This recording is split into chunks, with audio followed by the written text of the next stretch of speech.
नमस्कार आदाब, आपके साथ मैं तबरेज़ आलम। दर्शकों, जैसा कि आप सभी लोग जानते हैं, कुछ दिनों पहले गांधी फैज़-ए-आम कॉलेज शाहजहांपुर में एक मैटर चल रहा था कि मास कम्युनिकेशन जनसंचार एवं पत्रकारिता विभाग के एचओडी रिजवान अहमद के द्वारा कुछ बच्चों की फीस गबन करने का आरोप लगाया गया था। क्या वो वास्तव में सच था या गलत था? दूध का दूध, पानी का पानी, सिर्फ तबरेज़ की कवरेज में दिखाएंगे हम सारी वो चीज़ें जो आप देखना चाहते हैं। जब कुछ दिन पहले मैंने ये वीडियो बना के आप लोगों के बीच में ये डाला था कि रिजवान अहमद के द्वारा फीस का गबन किया गया, अय्याशी में किस तरीके से उन बच्चों की, मासूम बच्चों की फ़ीस को उड़ाया गया। पुनः एक बार फिर मैं अपनी बात को लेते हुए और साथ ही उन बच्चों की बात को लेते हुए आज प्रिंसिपल से मुलाकात की। सबसे पहले मैंने जाकर सेल्फ फाइनेंस डिपार्टमेंट में ये मालूम किया कि सन 2019 से 20 का जो सेशन मास कम्युनिकेशन का था, जो मैंने मास कम्युनिकेशन किया था, उसमें क्या मैंने जो फ़ीस रिजवान अहमद को दी थी, क्या वो उन्होंने पूरी फ़ीस जमा की थी? एक मैं ही नहीं, मेरे साथ कई स्टूडेंट्स ऐसे थे, मेरे दोस्त थे, जो उन्होंने मास कम्युनिकेशन किया और उनकी भी फ़ीस रिजवान अहमद ने किस तरीके से अटकाए रखे कई दिनों तक। उनके चंद नाम मैं आपको बताता हूँ, जैसे कि इकरामुल हक, इमरान मोहम्मद, नाजिम, नूरुल हुदा, तबरेज़ आलम और भी कुछ स्टूडेंट्स उनसे पहले रहे थे, जिनके साथ उन्होंने ऐसा वास्तव में किया था। चूँकि अब मेरे द्वारा 3 साल तक कई लोगों ने क्वेश्चन मुझसे ये किया कि आखिर आप अभी तक खामोश क्यों थे, क्यों खामोश थे? आपको एक्शन लेना चाहिए था। आपने जब फीस जमा की थी कॉलेज में, काउंटर पे क्यों नहीं जमा की थी? बेशक सारी चीज़ें अपनी जगह पर ठीक हैं, लेकिन सबसे पहले अगर बात की जाए विश्वास की, तो विश्वास एक ऐसी कड़ी होती है जो इंसान को एक दूसरे से जोड़ती है, जीना सिखाती है।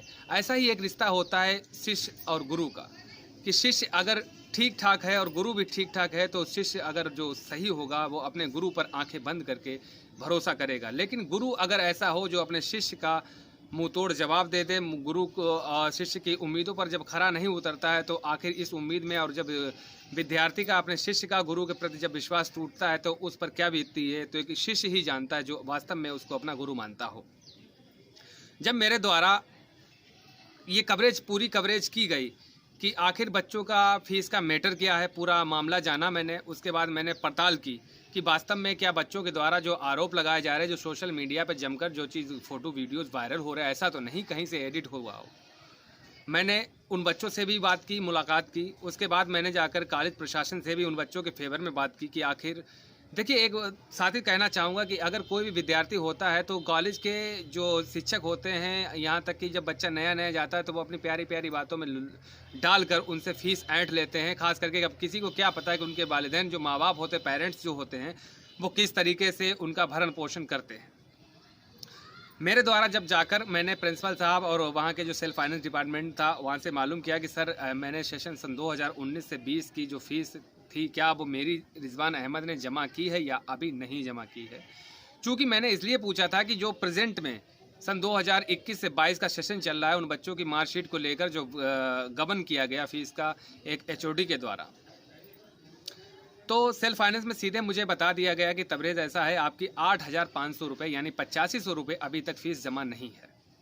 इससे पहले बात लोगों ने कहा कि तबरेज़, आज तक आपने रसीदें अपने एचओडी सर से क्यों नहीं मांगी? आप तो उनके बहुत सगे संबंधी हैं और आपके ताल्लुकात रिजवान से बहुत अच्छे हैं। बेशक अच्छे थे, मैं अभी भी कहता हूँ। लेकिन अगर जब शिक्षक विद्यार्थी का, अपने शिष्य का विश्वास तोड़ देता है, उम्मीदों पर खरा नहीं उतरता है, आंखें बंद करके एक विश्वास करने, मैं ही नहीं, यहाँ इस ज़माने में सैकड़ों ऐसे विद्यार्थी हैं जो अपने शिक्षक पर आंखें बंद करके विश्वास करते हैं। अगर शिक्षक ही विश्वासघात कर दे, तो बहुत ही शर्मनाक बात होती है। सबसे पहले जब मैंने जाकर मालूम किया, उसके बाद यहाँ के जो प्राचार्य डॉक्टर मोहम्मद तारिक साहब जी हैं, गांधी फैज़-ए-आम कॉलेज के, तो उन्होंने सीधा एक अपना बेरुखी भरा बयान हम लोगों के बीच में रखा कि ऐसा है, आप जो भी कहना है आपको रिजवान से कहिए जाके, मुझे आपके प्राइवेट मैटर से कोई लेना देना नहीं। देखिए, प्रिंसिपल साहब के लिए मैं एक कठोर बात जरूर कहना चाहूँगा। देखिए, जब बात अगर गांधी फैज़-ए-आम कॉलेज की आती हो, जो या और भी महाविद्यालय हों, उनकी आती है, तो कोई भी विद्यार्थी जब जाता है तो वहाँ के कॉलेज स्टाफ, जो टीचर्स हैं, उनके बारे में तो नहीं जानता है, लेकिन कॉलेज के नाम से, कॉलेज की व्यवस्था से, कॉलेज के मैनर्स जो अच्छे होते हैं, उनकी वजह से एक स्टूडेंट वहाँ पर जाता है, एडमिशन लेता है। तो चूंकि मोहम्मद तारिक जो थे यहाँ के प्रिंसिपल साहब हैं, उन्होंने सीधे कह दिया कि मुझे इस प्राइवेट मैटर से कोई लेना देना नहीं, मैंने रिजवान को उनकी करतूतों की वजह से बाहर निकाल दिया है। अब अगर आपकी फ़ीस अगर उन्होंने जमा नहीं की है तो आप उनसे कहिए जाके, वो आपकी फ़ीस को जमा करेंगे। बेशक मास कम्युनिकेशन का स्टूडेंट कितना लापरवाह इसलिए हो सकता है कि चूँकि पत्रकारिता से जुड़ा होता है, पत्रकारिता के ही बारे में पाठ पढ़ता है, उसी के बारे में सीखता है कि आखिर वो ऐसे गलती कैसे कर सकता है कि अपनी फ़ीस जमा कर दे और उसकी रसीद भी ना ले। सोचने वाली बात है। ये मसला तब आता है सामने जब एक शिष्य से अपने गुरु के ऊपर आंखें बंद करके विश्वास करे, उसके कहने में गुरु कहे कि रात तो बेटा रात कहे, बेटा कहे गुरु कहे कि दिन तो बेटा दिन कहे, तब ये बात सारी लागू हो जाती है। और वही गुरु अगर शिष्य के साथ में विश्वासघात करे, तब ये सारी चीज़ें ओपन हो जाती हैं।